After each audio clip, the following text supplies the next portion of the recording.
بسم اللہ الرحمن الرحیم۔ کم علمی کی وجہ سے لوگ جنبی حالت میں خود کو، اپنے کپڑوں کو، اپنے بستر کو ناپاک سمجھتے ہیں اور کھانے کو، کام کاج کو ہاتھ نہیں لگاتے جب تک کہ غسل نہ کر لیں، اور خواتین بھی بچوں وغیرہ کو دودھ پلانا، کھانے کو ہاتھ لگانا گناہ سمجھتی ہیں، یہ سوچ کر کہ وہ ناپاک ہیں، اور کچھ عورتیں سمجھتی ہیں کہ غسل کے بنا آٹا گوننے سے بے برکتی ہوگی، حالانکہ شریعت محمدی اس جہالت کا رد کرتی ہے۔ اور اس سلسلے میں اللہ کے پیارے نبی حضرت محمد صلی اللہ علیہ وسلم کی بہت سی صحیح اور مستند احادیث مبارکہ موجود ہیں۔ ہم بستری کرنے کے بعد مرد یا عورت کے لیے صرف نماز، طواف اور مسجد میں ٹھہرنا حرام ہے، اور اس کے علاوہ باقی تمام کام کرنے کی اجازت ہے۔ مرد و خواتین پر کہیں بھی ایسی کسی پابندی کا ذکر نہیں ہے، بلکہ غسل کرنے سے پہلے بھی جنابت کی حالت میں ہی تمام لوگ عام روٹین کے کام کاج کر سکتے ہیں۔ روزہ رکھنے کے لیے سحری کھا سکتے ہیں، کھانا تیار کر سکتے ہیں، یا پھر گھر کے دوسرے کام کاج نپٹانے بھی جائز ہیں، اور اسی طرح ماں بچوں کو دودھ پلا سکتی ہیں اور ان کی دیکھ بھال بھی کر سکتی ہیں۔ اس کی کئی ایک دلیل موجود ہیں۔ حضرت حذیفہ رضی اللہ تعالیٰ عنہ اور بیان کرتے ہیں کہ نبی اکرم صلی اللہ علیہ وسلم ان سے ملے تو آپ مصافحہ کے لیے ہاتھ پھیلاتے ہوئے ان کی طرف بڑھے۔ حذیفہ نے کہا، میں جنبی ہوں۔ اس پر آپ صلی اللہ علیہ وسلم نے فرمایا، مسلمان نجس نہیں ہوتا۔ اس طرح کی ایک حدیث پاک بخاری کی حدیث نمبر 283 ہے، جس میں حضرت ابو ہریرہ رضی اللہ تعالیٰ عنہ فرماتے ہیں کہ ایک دفعہ میں حالت جنابت میں ہونے کی وجہ سے حضور کے سامنے ہونے کے باوجود بھی ان سے نہ ملا، جس پر حضور اکرم صلی اللہ علیہ وسلم نے فرمایا کہ مسلمان ہرگز ناپاک نہیں ہوتا۔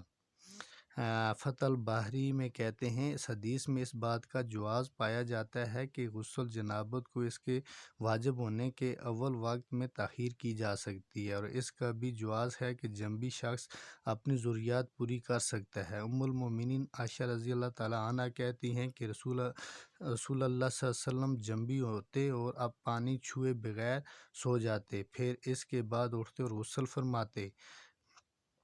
کسی نے حضرت عائشہ رضی اللہ تعالیٰ عنہ سے سوال کیا کہ عائشہ رضی اللہ تعالیٰ عنہ، حضرت محمد صلی اللہ علیہ وسلم ہم بستری کر کے نہا لیا کرتے تھے یا ویسے ہی سو جایا کرتے تھے؟ حضرت عائشہ رضی اللہ تعالیٰ عنہ فرماتی ہیں کہ نبی اکرم صلی اللہ علیہ وسلم ہم بستری کر کے ویسے ہی سو جایا کرتے تھے۔ جب مؤذن رسول اللہ صلی اللہ علیہ وسلم فجر کی اذان دینے کے لیے آتا تھا تو حضرت محمد صلی اللہ علیہ وسلم غسل کر کے جسم کو خشک کرنے کے بغیر ہی مسجد میں تشریف لے جاتے اور نماز فجر کی جماعت کرواتے، اور میں گھر میں آپ صلی اللہ علیہ وسلم کی آواز سنتی رہتی تھی۔ پھر آپ صلی اللہ علیہ وسلم روزہ رکھ لیتے تھے۔ کسی نے عامر رضی اللہ تعالیٰ عنہ سے پوچھا، کیا یہ روزوں کے مہینے میں ہی ایسا ہوتا تھا کہ عام معمول میں یہی ہوا کرتا تھا؟ عامر رضی اللہ تعالیٰ عنہ نے فرمایا کہ روزوں کے علاوہ بھی ایسا ہوا کرتا تھا۔ عائشہ رضی اللہ تعالیٰ عنہا سے مروی ہے کہ آپ صلی اللہ علیہ وسلم بستری کرنے کے بعد سونے سے پہلے غسل کرتے، اور بعض اوقات تیمم سے روایت ہے کہ رسول اللہ صلی اللہ علیہ وسلم تیمم بھی کر لیا کرتے تھے۔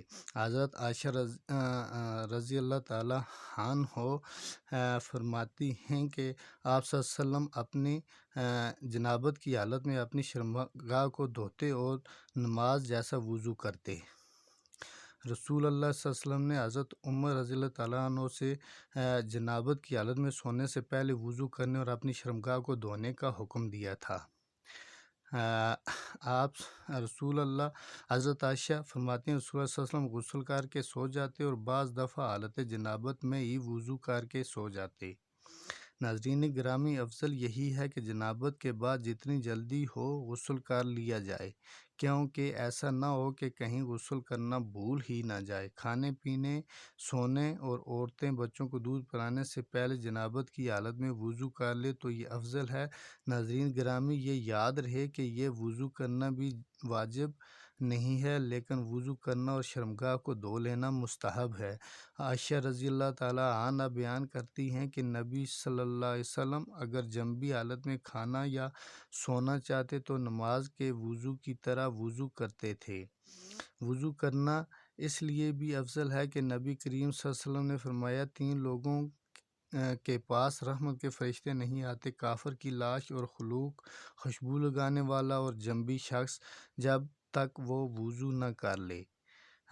اللہ تعالیٰ سے دعا ہے کہ اللہ تعالیٰ ہمیں دین اسلام کے مطابق زندگی بسر کرنے کی توفیق دے، آمین۔